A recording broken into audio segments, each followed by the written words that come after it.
नमस्कार दर्शकों, आप सभी का स्वागत है। आज हम जानेंगे कामिका एकादशी के बारे में। आइए शुरू करते हैं।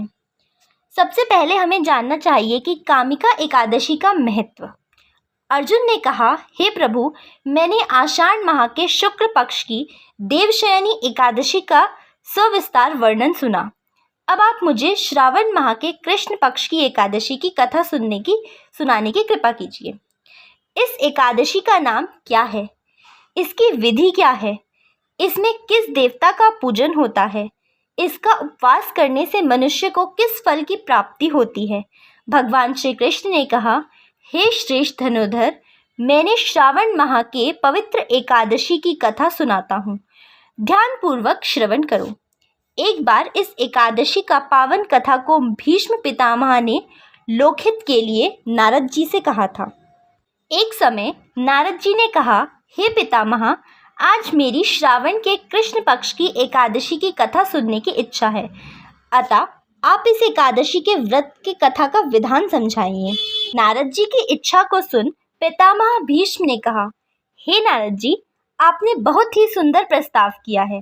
अब आप बहुत ध्यानपूर्वक इसे श्रवण कीजिए। श्रावण माह के कृष्ण पक्ष की एकादशी का नाम कामिका एकादशी है।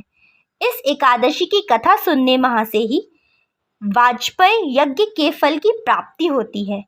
कामिका एकादशी के उपवास में शंख, चक्र, गदाधारी भगवान विष्णु का पूजन होता है। जो मनुष्य इस एकादशी को धूप, दीप, नैवेद्य आदि से भगवान विष्णु की पूजा करते हैं, उन्हें गंगा स्नान के फल से भी उत्तम फल की प्राप्ति होती है।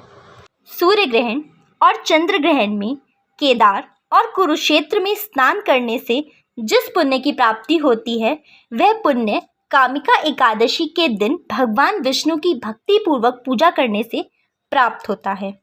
भगवान विष्णु की श्रावण माह में भक्ति पूर्वक पूजा करने का फल समुद्र और वन सहित पृथ्वी दान करने के फल से भी ज्यादा होता है।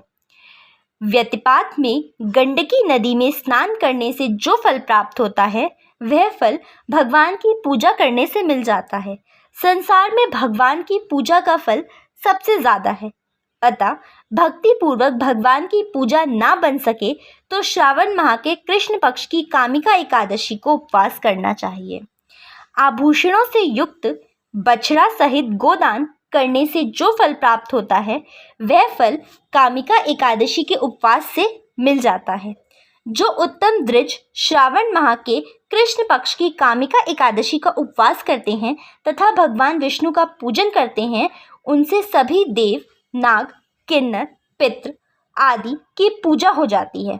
इसलिए पाप से डरने वाले व्यक्तियों को विधि विधान सहित इस उपवास को करना चाहिए।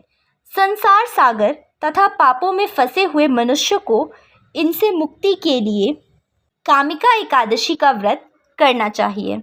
कामिका एकादशी के उपवास में से भी पाप नष्ट हो जाते हैं। संसार में सबसे अधिक पापों को नष्ट करने वाला कोई और उपाय नहीं है। हे नारद जी, स्वयं भगवान ने अपने मुख से कहा है कि मनुष्य को अध्यात्म विद्या से जो फल प्राप्त होता है, उससे अधिक फल कामिका एकादशी का व्रत करने से मिल जाता है। इस उपवास के करने से मनुष्य को न यमराज के दर्शन होते हैं और न ही नरक के कष्ट भोगने पड़ते हैं। वह स्वर्ग का अधिकारी बन जाता है। जो मनुष्य इस दिन तुलसी दल से भक्ति पूर्वक भगवान विष्णु का पूजन करते हैं, वे इस संसार सागर में रहते हुए भी इस प्रकार अलग रहते हैं जिस प्रकार कमल पुष्प जल में रहता हुआ भी जल से अलग रहता है। तुलसी दल से भगवान श्री हरि का पूजन करने का फल एक बार स्वर्ण और 4 बार चांदी के दान के फल के बराबर है। भगवान विष्णु रत्न, मोती, मणि आदि आभूषणों की अपेक्षा तुलसी दल से अधिक प्रसन्न होते हैं। जो मनुष्य प्रभु का तुलसी दल से पूजन करते हैं, उनके सभी पाप नष्ट हो जाते हैं। हे नारद जी, मैं भगवान की अति प्रिय श्री तुलसी जी को प्रणाम करती हूँ। तुलसी जी के दर्शन मात्र से मनुष्य के सभी पाप नष्ट हो जाते हैं और शरीर के स्पर्श मात्र से मनुष्य पवित्र हो जाता है। तुलसी जी को जल से स्नान करोगे तो मनुष्य का सभी यम यातनाएं नष्ट हो जाती हैं। जो मनुष्य तुलसी जी को भक्ति पूर्वक भगवान के श्री चरण कमलों में अर्पित करता है उसे मुक्ति मिलती है। इस कामिका एकादशी की रात्रि को जो मनुष्य जागरण करते हैं और दीपदान करते हैं उनके पुण्यों को लिखने में चित्रगुप्त भी असमर्थ है। एकादशी के दिन जो मनुष्य भगवान के सामने दीपक जलाते हैं उनके पितृ स्वर्गलोक में अमृत का पान करते हैं।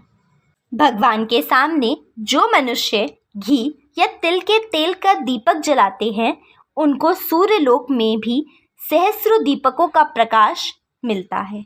जय श्री हरि।